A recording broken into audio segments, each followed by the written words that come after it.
sadhu, sadhu. That concludes our walking meditation known as Jamkrom. And may the walking meditation lead us to the path, closen us towards the implementation, the practice of the words and wisdom, the actions of the Lord Buddha. May the footsteps that we have taken move us further away from false happiness and closer to the real happiness, which is contentment in the heart and in the mind, and with the practice of awareness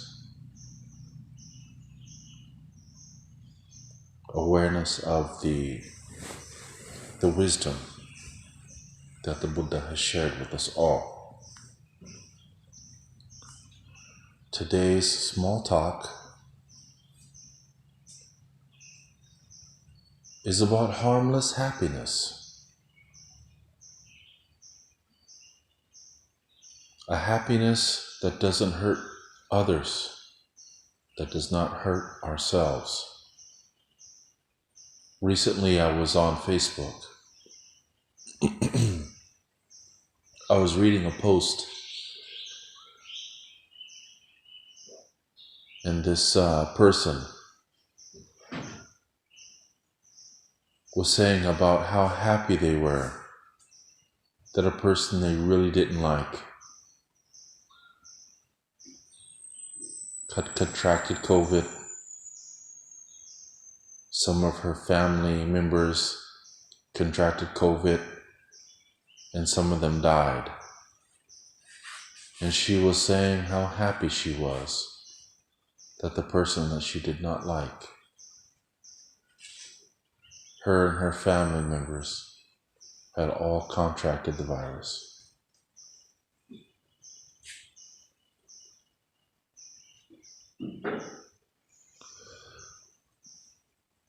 Not only did I find that very distasteful and disgusting, it made me think about happiness of my own.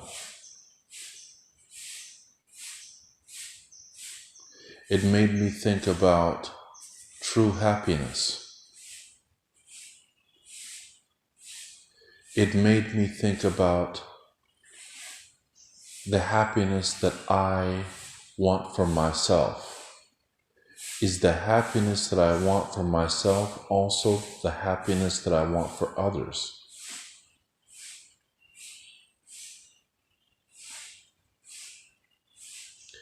If my happiness means that another person has to suffer, is this really happiness? We are taught from a young age that happiness means that someone wins and another person is a loser. We are taught that in order for us to be happy, someone has to be sad. We watch soccer, football, baseball, whatever sports, there is a winner and there is a loser. We play lotto, get a bunch of money, and the person who won is very happy, but the person who really deserves to win is very, very unhappy. We're taught in school, if you want to really be happy, you need to get the best grades, and you need to have the best grades of the whole school. But for the person who has learning difficulties, He's not that happy at all. She's not that happy at all. They're not that happy.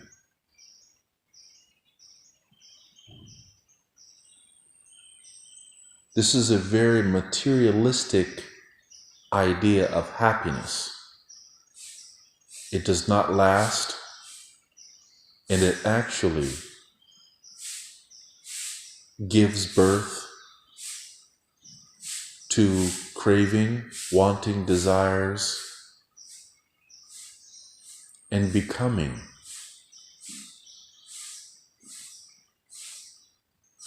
Better luck next time. I'll do it again the next time around. It gives birth to wanting to exist in a place that is surrounded and made where dukkha, suffering, unsatiability, unsatisfactory is promised.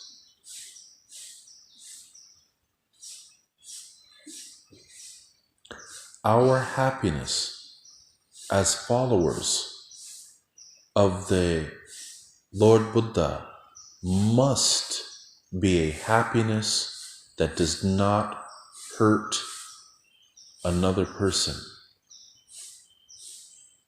We say it all the time. Metta, mudita, karuna, upekha. Love, compassion, kindness, mercy, equanimity, which means joy for everyone, sympathetic joy, having joy for others in their happiness, sharing that with everyone.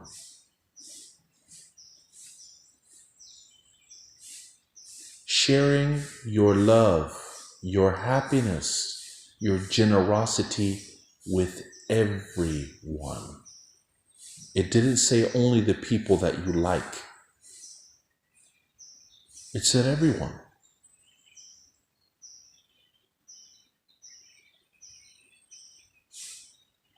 If you want to stop thinking about the person, situation, beings that are difficult in your life,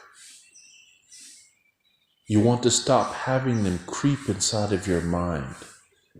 You want to stop thinking about them because it disturbs your meditation, then you must share your generosity, your merit, your love, sending it to them.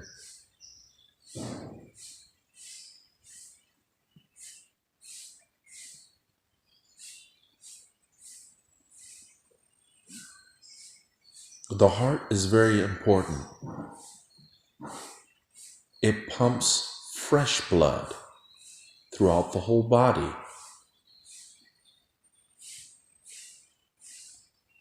The old blood, it takes it, washes it out, and sends fresh blood. The old wounds, the old scars that people have gave you in this life, turn them into new skin where there's no more scars. People did you wrong. It doesn't mean that you return them the favor of wrong.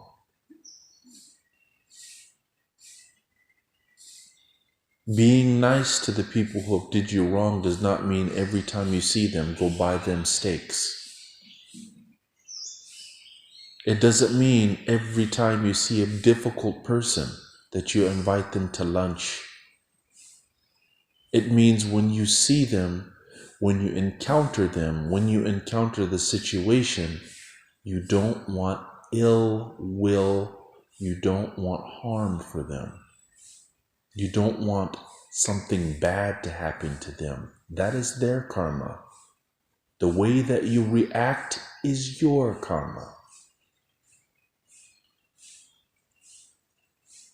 Do not let someone else's bad behavior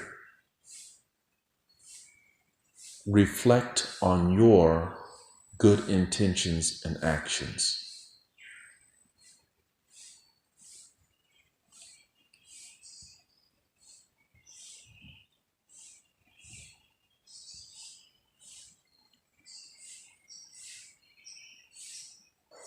Our happiness has many different words. True happiness, in the words of the practitioner, in the words of the sages of the old age, the words of the prophets, the messengers, the enlightened beings, happiness means being content, not wanting more, but also not rejecting when people offer things.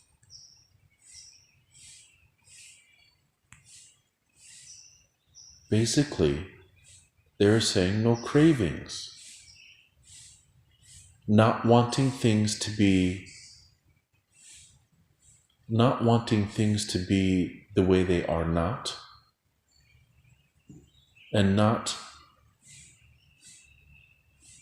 and also not wanting things to be the way they are. This is aversion.